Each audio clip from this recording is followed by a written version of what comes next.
My name is Adrienne Lulay. I'm a beef sales representative for All West Select Sires. Today I'm going to talk about using Estrotect heat patches for estrus detection. These are a self-adhesive patch that is similar to a lottery ticket, so that when it gets scratched off, it lights up to show that a cow has been mounted several times.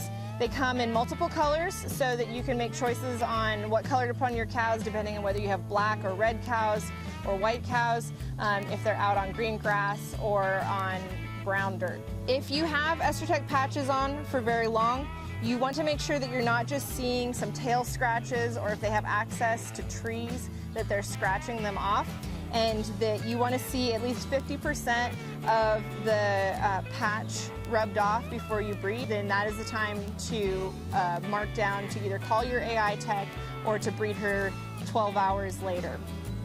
Ideally, you show up to an AI project and you find completely burnished off patches that are completely orange.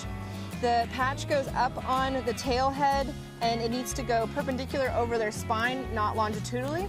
I want to go over Estrotect patch application because I see them put on incorrectly many times.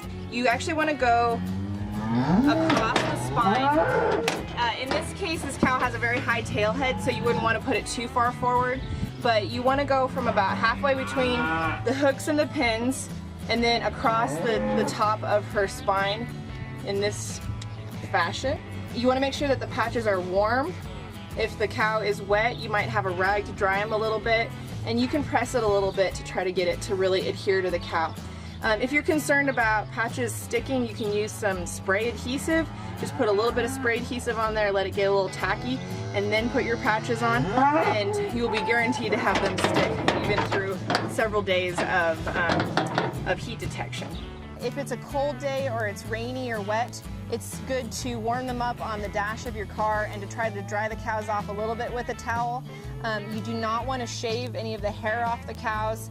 And if you have show cows and you're worried about putting patches on them, you can use a little adhesive remover to get it off when you're done breeding those heifers. The Estrotect patches work because the cow that's in heat will stand to be mounted by another cow as if she's being bred by the bull. Even pregnant cows will ride cows in heat, so you don't have to worry that the cow riding has slipped a pregnancy or is not indeed pregnant when you thought she was. Usually when there's a whole bunch of cows in heat, there will be a real flurry of activity. Again, it's important to write down the cow that is standing or the cows that are getting rubbed off in the morning versus the cows that are getting rubbed off that evening. Other signs of estrus are bellowing, walking the fence and being more active, going off feed a little bit. We're trying to ride other cows, bullying and pushing on each other. The most important thing to remember is that standing to be mounted is the primary sign of estrus or heat. Cows that are jumping aren't necessarily in heat. So if you are using the estrus detection patches to heat detect when you are gone a lot, you need to check them in the morning and check them in the evening so that you can breed 12 hours after the patch has been activated.